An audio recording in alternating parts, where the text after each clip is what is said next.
습니다. 제가 거울을 보는 걸 별로 안 좋아해서 이 큰 거울이 저의 전신 거울이 있는데 그 거울도 약간 이렇게 실눈을 뜨면서 이렇게 보거든요. 왜 그런지는 아마 다들 아실 것 같아요. 그런데 제가 아는 청년 하나가 거울을 또 선물해 준 거예요. 지갑 안에다 넣고 다니라고.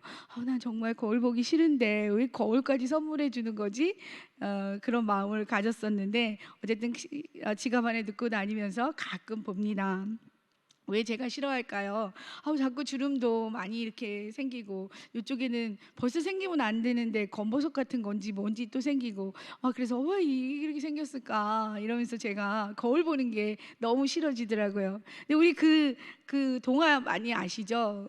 거울아 거울아 이러면서 백설공주인가요? 그러면서 마녀가 딱 이러면서 거울아 거울아 이 세상에서 누가 제일 예쁘니? 이렇게 말하니까 이 세상에서 제일 예쁜 사람은 자기라고 얘기해야 되는데 누구라고 얘기해요? 백설공주가 제일 예쁩니다. 이렇게 얘기를 해서 막 마녀가 화를 내잖아요. 근데 제가 마녀같이 저도 화를 내고 있더라고요. 아무리 제가 실눈을 떠도 저는 너무 잘 보이는 거예요. 이 거울이 예전 오래된 시대의 거울은 막 잘 보이지도 않던데 지금 거울은 내 눈에는 보이지 않을 것 같은 부분까지도 다 드러내서 저에게 보여주기 때문에 참 이게 어렵고 가리기가 어려운 부분인 것 같습니다. 이렇게 거울 같은 것도 있지만 또 다른 의미에서 거울을 생각할 때가 있죠. 부모는 우리 자식들의 거울이다 이런 표현도 쓰기도 하고요. 그죠? 선생님들도 마찬가지이고 또 친구들까지도 마찬가지예요. 그렇다면 우리 크리스찬에게도 거울이 있을까요? 네, 거울이 있죠. 우리의 거울은 누구시죠? 예수님이세요. 예수님이 우리의 거울입니다. 예수님의 거울은 그 사람을 보면 그 사람 속에 예수님이 보이는 거예요. 그죠? 예수님이 딱 이렇게 보이는 거예요. 그리고 예수님이 하신 행동이나 모든 것들이 이 거울을 통해서 나라는 거울을 통해서 보이는 것 이게 예수 그리스도의 거울이 아닌가 싶습니다. 이 거울하니까 이 거울이다라고 말하는 사람들이 충성하면서 말하는 사람 중에 이분이 떠오릅니다. 13세기의 수도사였던 성 프란시스코입니다. 성 프란시스코를 보면 사람들은 이분을 보면 예수님을 보는 것 같다. 저도 이런 거 정말 듣고 싶은데 저는 이렇게 얼굴 나갔을 때 목사님은 이렇게 쓰시면 담임 목사님은 쓰면 목사님 같으세요 이런 거 말하시는 것 같아요. 근데 저는 제가 쓰면 목사님이세요? 이렇게 물어본 사람이 한 명도 없는 거예요. 그래서 나도 저런 소리 듣고 싶다. 그런데 제가 전에 있던 교회 집사님은 좀 풍채도 있으시고 이런 분인데 나가기만 하면 목사님이세요? 이런데요. 그래서 나쁜 행동을 할 수 없어서 너무 힘들다. 이런 말도 하시는데 어쨌든 우리가 가장 최고의 듣고 싶은 말은 아마 저뿐만 아니라 여러분들도 마찬가지일 것 같아요. 예수님을 보는 것 같아요. 너무 가슴 설레죠. 그렇죠, 권사님? 막 가슴 설레요. 예수님의 거울 같다 이렇게 이 프란시스코에게 많은 사람들이 이야기를 해줬습니다. 예수님의 거울 같은 예수님의 모습을 그대로 반영하는 것 같은 삶을 살았기 때문에 이런 평가를 내리는 거겠죠. 그가 기도할 때 간구했던 두 가지 은혜가 있다고 합니다. 첫째는 생애 동안 순환의 고통을 느끼게 하여 주세요라고. 순환 그 받고 싶은 사람 아무도 없죠. 그런데 이 프란시스코는 예수님이 받던 순환을 고통을 느끼게 해주세요라고 했대요. 그리고 두 번째는 우리 같은 죄인을 위해 고통을 당하셨던 그 사랑을 할 수 있는 한 많이 느끼게 해주세요. 이런 고백 저도 하고 싶은데 이미 이분이 해서 따라가기 싫어서 안 할까요? 근데 우리의 고백이 되었으면 좋겠습니다. 어쩐지 성 프란시스코는 예수님을 닮아가기를 원해서 고통일지라도 그 부분도 닮아가고 싶습니다. 그 사랑을 저도 사랑하고 싶습니다 라는 고백을 많은 이들에게 했대요. 그래서 이 사람의 영성의 핵심은 그 성 프란시스코 안에 그리스도가 계셨다라는 표현을 쓰시더라고요. 우리도 우리 안에 예수님 계시죠. 이 성 프란시스코도 예수 그리스도가 그 안에 계셨다 이렇게 말을 했다고 해요. 그래서 이런 부분을 놓고 어떤 학자는 거울론이다라고 표현을 하는데 그 사람 안에서 예수님이 보이는 인생 그것이 바로 이 부분이라는 거죠. 우리를 통하여서 사람들이 예수 그리스도를 볼 수 있다면 그것만큼 좋은 것은 없을 것 같다는 생각을 정말 하게 됩니다.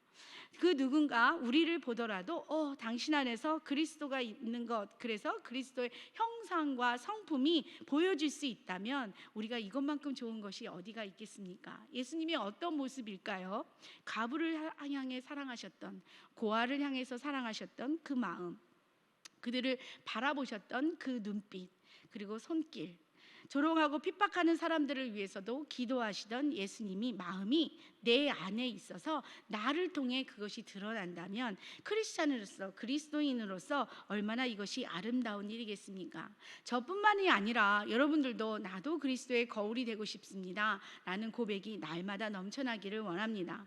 하나님께서 이 교회 가운데, 제가 이 책 제목이 생각이 안 나서 표현을 못했는데, 교회를 가운데 이 땅에 교회를 세우신 전체적인 목적을 세 단어, 전치사예요로 표현했다고 합니다. 하나는 업, 그리고 하나는 업, 하나는 인, 그 다음에 하나는 아웃이에요. 그러니까 이 업은 하나님을 위로 향해서 하나님을 예배하는 공동체로 부르신 것이 바로 뭐다?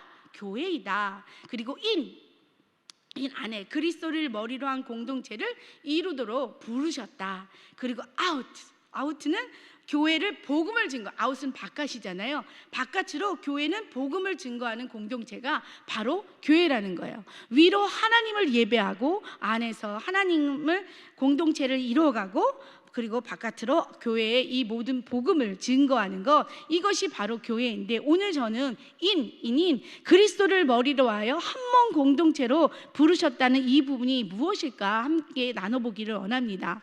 창세기 1장 26절 말씀을 보면은 하나님이 사람을 지으실 때 이렇게 우리의 형상을 따라 우리의 모양대로 우리가 사람을 만들자라고 말씀하십니다.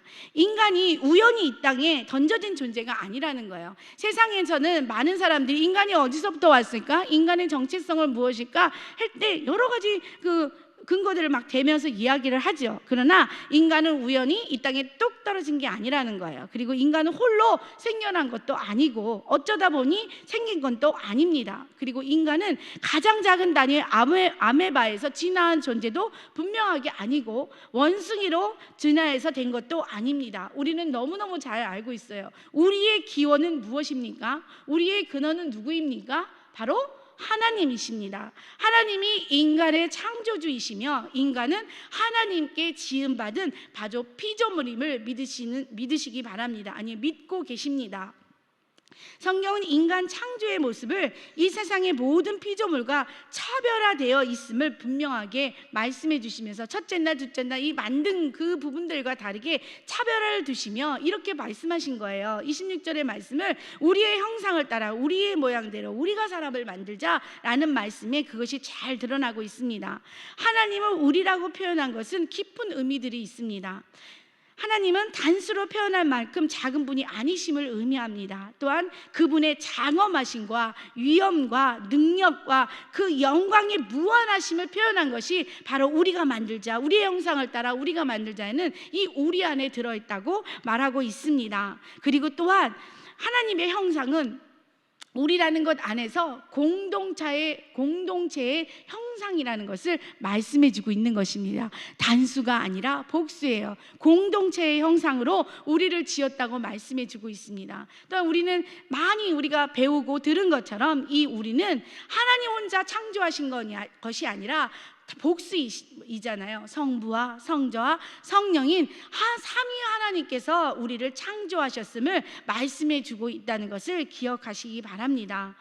어떻든 근본적으로 하나님의 형상대로 지음받았다는 것은 저는 여기서 무엇을 이야기하고 싶으냐면 바로 우리 형상은 바로 공동체의 형상이라는 것을 꼭 말씀드리고 싶습니다. 왜냐하면 하나님이 공동체로 존재하셨기 때문에 우리 또한 그 형상대로 지음받았음을 말씀해 주는 것입니다. 그래서 우리가 하나님께서 그 형상대로 지음받은 우리가 하나님을 닮았다면 우리 안에도 무엇이 있어야 됩니까? 공동체의 형상이 있다는 거예요. 그래서 우리가 함께 하기를 좋아하는 것은 당연한 것입니다. 교회 안에서 혼자가 아니라 함께 이야기하고 함께 밥 먹고 함께 기도하고 함께 이야기하고 함께 예배하는 것은 당연한 것입니다. 왜? 우리를 공동체의 형상으로 하나님께서 만드셨기 때문입니다. 하나님은 어떤 분입니까? 공동체로 존재하시는 공동체성을 지닌 하나님이십니다. 그리고 그 하나님 형상대로 지음을 받았기 때문에 그 하나님을 닮았다면 우리도 서로가 서로를 기뻐하고 서로가 서로를 사랑하는 것은 뭐한 일입니까? 당연한 일입니다. 언젠가부터 교회에 와서 예배 드리는 것을 싫어합니다. 코로나 말고 그냥 인터넷으로 나는 예배 드릴 거야. 또 언젠가부터 뒤에 교회에 앉아 있다가 교회에 등록하기를 원하지 않습니다. 그리고 조용히 목사님께서 축도할 때 나갑니다. 교회는 오서 예배를 드리는 마음이 있지만 다른 사람들과 관계하고 그들과 함께하는 것을 싫어하는 거예요. 함께 봉사하고 함께 기도하는 것을 싫어하는 거예요. 이거는 부인하는 것입니다. 인정하지 않는 것입니다. 무엇을 부인하는 것입니까? 하나님께서 우리를 공동체의 형상으로 만드셨다는 것을 부인하는 것이며 인정하지 않는 것입니다. 그래서 뭔가 함께하는 걸 싫어해요. 난 그냥 혼자 할게. 아니야, 나 같이 어울리기 싫어. 그러지 마. 난 안 할 거야. 라고 말하는 사람들이 굉장히 많이 늘어났습니다. 근데 제가 처음에 여기 왔을 때 김한수 전사님이 화요일 날 청소를 하는데 많은 분들이 오셔서 청소를 하신다고 그래요. 그래요? 사실은 토요일 날 이렇게 해도 별로 잘 안 오시는데 어떻게 화요일 날 이렇게 오셔서 함께 청소를 하실까? 제가 마음이 굉장히 기쁘고 뜨겁더라고요. 그렇게 하는 이유가 무엇입니까? 아니야, 김 집사 본당 언제 청소할 거야? 나 당신 간 다음에 할게. 이렇게 할 수 있는데 이 코로나의 시대에 우리가 함께 청소하고 함께 교회를 가꾸는 이 마음이 왜 생겨나는 것입니까? 바로 우리가 공동체성의 공동체의 존재로 계시는 그분의 형상을 받았기 때문에 우리가 함께하는 것을 두려워하지 않는 것이고 함께할 때 도망가지 않는 것입니다. 근데 함께한다는 것이 좋은 일만 있을까요? 아니에요. 함께 한다는 것은 우리가 완벽한 존재가 아니기 때문에 시기하고 질투하고 막 교회 다닌다고 해서 모든 게 완벽하게 거룩하고 이런 존재들인가요? 아니에요. 그러면 교회 안 올 거예요. 교회는 죄인들이 오는 곳이 교회입니다. 죄인들이 와서 하나님께 용서받는 것이 교회입니다. 그래서 다 부족하고 연약한 사람들이 오기 때문에 자꾸 부딪히고 삐지고 화나고 그래요. 그러나 함께 한다는 것을 아는 사람들은 삐지고 화나고 속상해도 교회를 떠나지 않습니다. 왜? 내가 그런 존재임을 알기 때문입니다. 사랑하는 성도 여러분, 여러분은 함께하기 위해서 지음받았음을 믿으시기 바랍니다.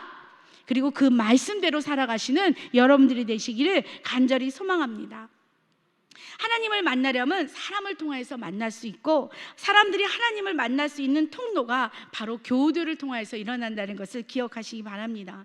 그러므로 하나님의 형상대로 살아가려면 너 이렇게만 살아가서는 안 됩니다. 우리가 하나님을 닮아가려면 불편해도 공동체의 삶을 익혀야 합니다. 그냥 혼자서 교회에 왔다 갔다 하는 사람은 성숙한 교인이 아닐 수도 있습니다. 때로는 아픔이 되더라도 우리를 서로 세워주고 서로 돌아보고 서로 용납해주고 서로 참아주고 서로 기도해주고 서로 격려하며 서로 사랑하는 것을 배우지 못한다면 하나님의 형상을 우리는 이룰 수가 없습니다. 가정에서도 마찬가지입니다. 부부가 마찬가지입니다. 아이들도 마찬가지입니다. 이웃과도 마찬가지입니다. 우리가 그렇게 지음받았기 때문에 우리는 그렇게 살아갈 수밖에 없는 존재임을 기억하시기 바랍니다. 그러나 사단은 어떨까요? 사단의 고민은 이것입니다. 어떻게 하면 교회를 따로 국밥을 만들까? 어떻게 하면 분열시킬까? 생각 속에서 분열시키고 육체적인 것에서 분열시키고 마음에서 분열시키기까지 고민합니다. 어떻게 하면 분란을 일으켜서 교회를 갖다 쪼갤까? 이것을 고민합니다. 어떻게 하면 성도들의 마음을 분열되게 할까? 이것을 고민합니다. 이번엔 누구를 분열의 도구로 사용할까? 교역자들을 사용할까? 장로님을 사용할까? 권사님을 사용할까? 집사들을 사용할까? 아니면 초신자들을 사용할까? 그래서 분란을 일으키게 합니다. 사단은 그거를 항상 생각해요. 내가 할 일은 이거야. 그래서 분열시킵니다. 하나가 되지 못하게 하는 것이 사단의 일입니다. 혹시라도 내 마음에 그런 조금이라도 그런 조짐이 보인다면 나사렛 예수 그리스도의 이름으로 명하노니 나 안에서 나갈지어다 부르짖을 수 있는, 선포할 수 있는 여러분들이 되시기를 원합니다. 그렇다면 하나님은 무엇을 고민하실까요? 하나님은 어떻게 하면 교회를, 그리스도의 몸된 교회를 하나 되게 할까? 하나님의 고민은 그거예요. 어떻게 하면 하나 되게 할까? 고민하시다가 또 최종으로 결정하신 것이 무엇입니까? 사람이 하나 되는 것이 어려워. 죄로 인하여서 하나님과 사람과의 관계도 이렇게 멀어졌잖아요. 이 가운데 뭐가 있게 되었어요? 죄가 있게 되었어요. 그래서 하나님과 사람이 하나 될 수 없는 상태가 되었어요. 그래서 하나님께서 최종적으로 결정하신 것이 바로 무엇입니까? 하나밖에 없는 독생자를 세상에 내어놓는 거죠. 왜요? 하늘과 이 땅 사이에 사닥다리를 회복하기 위해서입니다. 사람과 하나님이 깨어진 관계를 회복시키기 위해서입니다. 하나님께서 이 땅에 깨어진 관계를 회복시키고 분열된 성도들의 마음을 하나 되게 하기 위해서, 그래서 교회가 연합하기를 원하셔서 하나님께서 이 땅에 예수 그리스도를 보내셨음을 믿으십니까? 아멘. 바로 그것이 복음입니다. 하나 되지 못하고 하나 되기를 못하게 하는 사단으로부터, 그것이 바로 죄라는 이름으로 들어와서 안 되는 그 부분을 예수 그리스도가 오셔서 거기 십자가의 다리를 통하여서 하나님과 우리를 회복시키시고 사람과 사람을 그리스도의 사랑으로 회복시킨 사건이 바로 복음이고, 그것을 회복함으로 교회가 이 땅에서 하나가 되기를 원하시는 것이 바로 하나님의 마음입니다. 그래서 시편 133편 1절에서 3절 말씀을 보면 우리가 연합하여 동거하는 것이 얼마나 아름다운지요, 다윗의 입술을 통하여 말씀해 주고 있습니다. 우리가 하나가 되는 것이 얼마나 아름다운지요. 하나님이 우리가 평택교회가 하나 될 때, 야, 평택교회 너무 아름답다, 내가 너희들의 이 모습을 보기 위해 너희들을 창조하였어, 내가 너희들의 이 모습을 보기 위해요 내가 하나밖에 없는 아들 예수 그리스도를 이 땅에 보내셨어. 이 평택교회를 통하여서 이런 아름다운 동거가 일어나기를 간절히 소망합니다. 이것을 통하여서 하나님께서 하나된 공동체를 보는 것을 원하시는 것입니다. 형제가 연합하여 동거함이 보배로운 기름 같다고 말씀하셨습니다. 온몸을 향기롭게 한다는 거예요.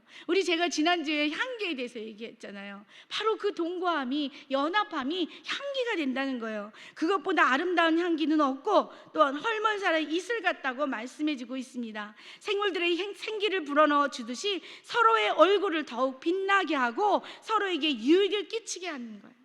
연합하는 곳에서는 얼굴이 빛납니다. 연합해서 공동체만 빛나는 게 아니라 그 안에 있는 각자의 얼굴이 아름답게 빛난다는 거예요. 그래서 이것을 통하여 이 평택교회가 아름답게 빛난다는 것을 얘기해 주는 거예요. 서로가 서로의 유익을 위해서 기도하는 곳에 그 일이 일어납니다. 서로가 서로를 위해서 격려하는 곳에 그런 일이 일어납니다. 서로가 함께하면서 하나님을 예배하는 곳에 바로 그런 일이 일어납니다. 그것이 교회이고 그것이 바로 평택교회임을 믿으시기 바랍니다. 133편 3절 말씀에 여호와께서 복을 명령하시니 곧 영생이라고 말씀합니다. 바로 이렇게 하나 되는 곳에, 아름다운 곳에 영원한 생명인 복을 허락하셨다고 말씀해 주고 있습니다. 너무 기쁘지 않으세요? 이 평택교회가 하나 되는 그곳에 영원한 생명의 복이 이곳에서 흘러나온다고 말씀해 주고 있습니다. 교회에서 흘러나가는 것이 바로 복이 흘러나가야 됩니다. 그것이 하나님께서 우리를 지으신 목적입니다. 그러나 한 몸을 이루는 것이 참 쉽지 않습니다. 어떻게 해야 될까 고민하게 됩니다. 그렇다면 그 방법은 무엇일까요? 저는 오늘 읽은 말씀에서 그 방법을 찾아봅니다. 요한일서 4장 16절 말씀에 하나님은 사랑이시라, 사랑 안에 거하는 자는 하나님 안에 거하고 하나님도 그의 안에 거하시니라. 결정적으로 말씀드리면 하나님의 사랑입니다. 하나님의 사랑이 바로 이 연합하게 하고 동역하게 한다는 것을 우리에게 말씀해 주는 것입니다. 그냥 사랑이 아닙니다. 어떤 사랑입니까? 그리스도의 십자가를 통하여서 우리에게 주신 그 사랑이 지금 여기에 있습니다. 오늘 읽은 10절의 말씀에서 지금 여기에 그 사랑, 바로 현재 시제예요. 옛날의 그 사랑이 아니라 현재 지금 나와 함께 하시는 그 하나님의 사랑에 대해서 이야기하고 있습니다. 그 사랑이 무엇입니까? 십자가의 사랑입니다. 여러분들을 위하여 이 땅에 보내시고 십자가에 죽기까지 우리를 사랑하신 그 사랑, 그 안에는 하나님의 사랑이 고스란히 녹여져 있습니다. 그 사랑이 있어야 우리가 연합하고 동거할 수 있다는 것을, 아름다운 공동체가 될 수 있다는 것을 말하는데, 하나님의 사랑 안에 거하면 하나님 안에 우리가 거하고 하나님도 그 안에 우리 안에 거한다고 말씀해 주고 있습니다. 하나님이 사랑만이 유일한 해답입니다. 하나님께서 먼저 사랑하셨다고 말씀하셨어요. 내가 너를 사랑한다. 미희야, 내가 너를 사랑한다. 예수 그리스도가 죽기까지 그 사랑한다. 사모님 죄송하지만 정수가 내가 너를 사랑한다. 그 사랑이 우리 안에 있는 거예요. 그 그리스도의 사랑이, 그 사랑이 우리 안에 거한다고 말씀해 주고 있습니다.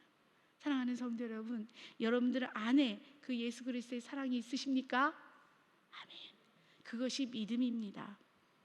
본문 말씀에 God is love, 하나님은 사랑입니다. 요한복음 3장 16절에도 복음의 농도가 짙게 깔려 있죠. 우리를 위하여 목숨을 버리신 그 사랑, 우리를 위해 목숨을 버리시고 이로써 우리가 하나님을 알게 됐다고 말씀해 주고 있습니다. 우리가 그 전에는 하나님의 사랑을 알지 못했어요. 그래서 우리 뜻대로 우리 마음대로 막 살아갔어요. 그런데 그 예수 그리스도의 십자가의 사랑을 우리가 알게 되니까 그 사랑이 우리 안에 넘쳐난다는 거예요. 십자가의 사랑이, 독생자를 내어주기까지 사랑한 그 사랑이 우리 안에 있다는 것을 말씀해 주고 있습니다. 그러나 이 사랑은 내가 만드는 것이 아닙니다. 내가 먼저 한 것이 아닙니다. 이 사랑은 예수님이 우리에게 먼저 보여주셨고 그 사랑으로 우리를 불러주셨음을 기억하시기 바랍니다. 많은 사람들이 이렇게 이야기를 해요. 내가 예수님을 먼저 사랑했어. 내가 예수님을 먼저 믿었어. 내가라고 이야기합니다. 그 사랑은 변질되는 사랑입니다. 쉽게 무너질 수 있는 사랑입니다. 그 사랑은 실패할 수 있는 사랑입니다. 그러나 예수님이 내가 아직 죄인 되었을 때 나를 부르시고 나를 사랑해 주셨어. 내가 죄인 되었을 때 나를 부르셨어. 나를 먼저 사랑하셨어.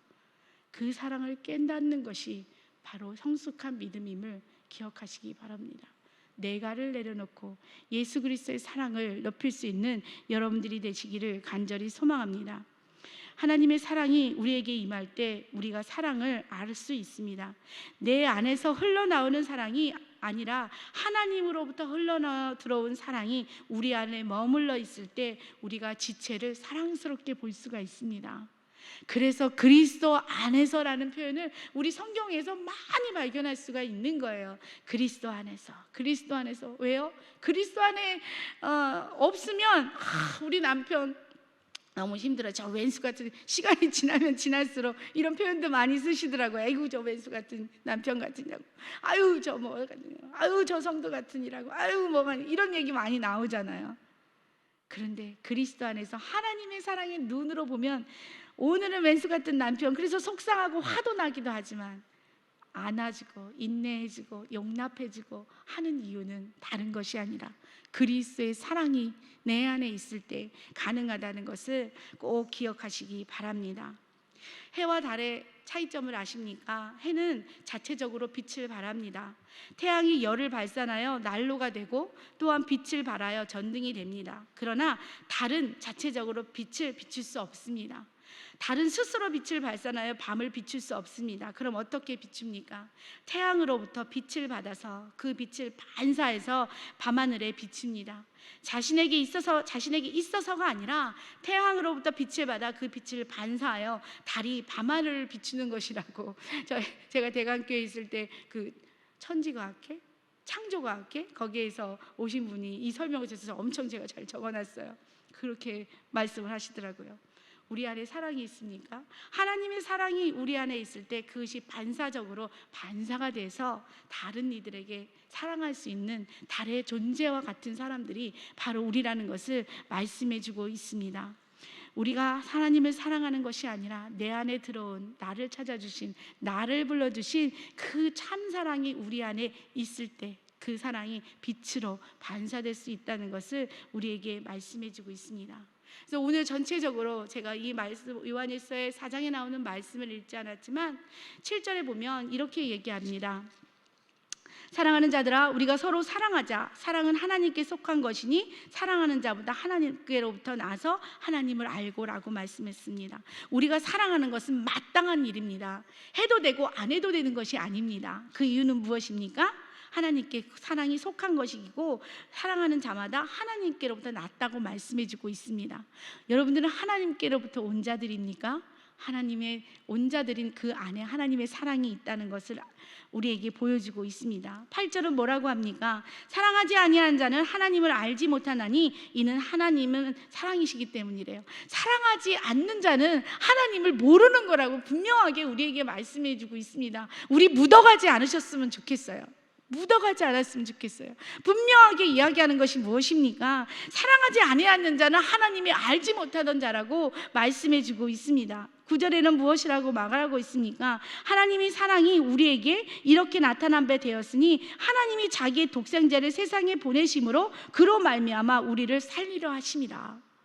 우리 독생자를 보내셔서 끝까지 사랑하신 그 사랑이 10절에 사랑은 여기 있으니 그 사랑, 십자가의 사랑이 지금 여기 우리 안에 이 교회 안에 있다고 선포하면서 우리가 하나님을 사랑한 것이 아니요 하나님이 우리를 사랑하셨기 때문에 우리가 겸손해야 되는 이유예요. 하나님이 나를 사랑한 게 아니라 내가 하나님을 먼저 사랑했어 라고 생각하는 순간 우리 안에 들어오는 건 무엇입니까? 교만입니다. 그러나 하나님이 죄인된 나를 사랑해 주셨어. 그러면 다른 사람들에게 손가락질 할 수가 없어요. 너 왜 사랑 안 하니? 너 뭐 안 하니? 이럴 수가 없어요. 왜? 동일하게 개똥이도 따른이도 다 모두 동일하게 하나님이 먼저 사랑하셔서 그 죄로 죽을 수밖에 없는 우리들을 화목제물로 아들을 보내셔서 우리에게 사랑을 확증하셨기 때문에 우리가 한 게 아니라는 것, 그것은 바로 우리가 겸손할 수밖에 없는 이유라는 것을 우리에게 말씀해 주고 있습니다. 그래서 11절에 사랑하는 자들아 하나님의 이같이 우리를 사랑하셨은지 우리도 서로 사랑하는 것이 마땅합니다. 마땅한 일입니다. 이것을 외면하지 마십시오. 부인하지 마십시오.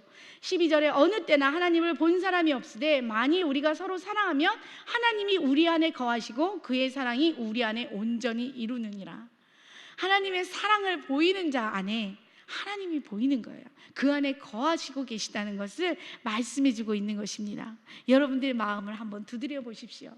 정말 나는 하나님의 마음으로 사랑하고 있는가? 섬기고 있는가? 그들을 대하고 있는가? 이 사람한테는 이렇게, 이 사람한테는 이렇게 하는 마음으로, 나한테 잘하는 사람한테는 이렇게, 나한테 못하는 사람들은 이렇게. 내가 사랑할 수 없는 자들은 외면해버리고 끝까지 그거에 대해서 하나님 앞에 고백하지 못하고 회개하지 못하고 그것을 가지고 있는 자들, 이것은 하나님을 알지 못하는 자라고 분명하게 우리에게 말씀해주고 있지 않습니까? 그래서 20절 말씀에 누구든지 하나님을 사랑하노라 하고 그 형제를 미워하면 이는 거짓말하는 자니 보는 바 그 형제를 사랑하지 아니한 자는 보지 못하는 바 하나님을 사랑을 할 수 없느니라. 우리는 어쩌면 하나님 사랑합니다 라고 이야기하면서 예배조차 제대로 드리지 못하는 어리석음, 하나님 사랑합니다, 하나님의 사랑으로 다른 이들을 사랑합니다 하지만 형제조차 사랑하지 못하는 거짓말쟁이와 같은 삶을 살아가는 우리들의 모습은 혹시 없으십니까? 저는 지난주에도 사랑에 대해서 그리스도의 향기는 사랑입니다, 용서입니다 라는 말씀을 드렸고, 하나님께서는 우리를 공동체성을 가진 형상으로 만드셨는데 그것을 이루는 것은 다른 것이 아니라 하나님이 우리를 먼저 사랑하셨기에 그 사랑으로 우리가 다른 이들을 사랑하는 것은 마땅하다. 바로 그리스도의 사랑, 하나님의 사랑이 답이라는 것을 우리에게 말씀해 주고 있습니다. 사랑하는 성도 여러분, 여러분들을 사랑합니다. 여러분들도 저를 사랑하십니까? 아니, 제가 목사님을 얼마나 봤다고 사랑합니까? 맞아요. 저 잘 모르시지요? 제가 지금 마스크 쓰고 이러고 있지만 바깥에서 만나면 저 못 알아보실 수도 있어요. 제가 AK에 몇 번 이렇게 갔는데 그때 제가 평택교회를 갔다가 내가 성도님들을 다 모르는데 여기서 만나면 어떡하지? 이런 고민을 잠깐 했었는데 저를 뭘 알아야지 사랑하겠죠. 이제 알아가시죠. 그렇지만 우리는 서로 그리스도 안에서 사랑하는 것이 마땅한 일입니다. 아까는 제가 눈으로 사랑합니다 이렇게 하라고 그랬는데 이번에는 입술로 크게 사랑합니다. 우리 한번 크게 한번 외쳐보실까요? 시작. 네, 이번에는 같이 사랑하자는 의미로 사랑합시다 하는데 이거 하셔야 돼요. 꼭 이거 하셔야 돼요. 주먹을 불끈 쥐고. 자, 시작. 사랑합시다. 그럼 제가 한마디 하죠. 이것이 마땅합니다. 주님께서 말씀하셨습니다.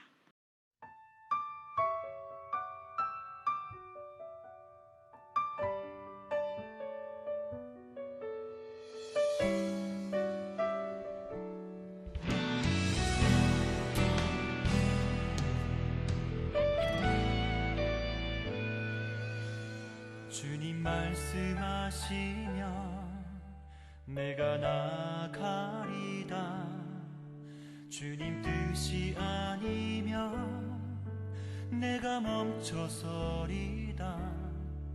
나의 가고 서는 것 주님 뜻에 있으니 오 주님 나를 이끄소서. 주님 말씀하시면 내가 나가리다. 주님 뜻이 아니면 내가 멈춰서리다. 나의 가고 서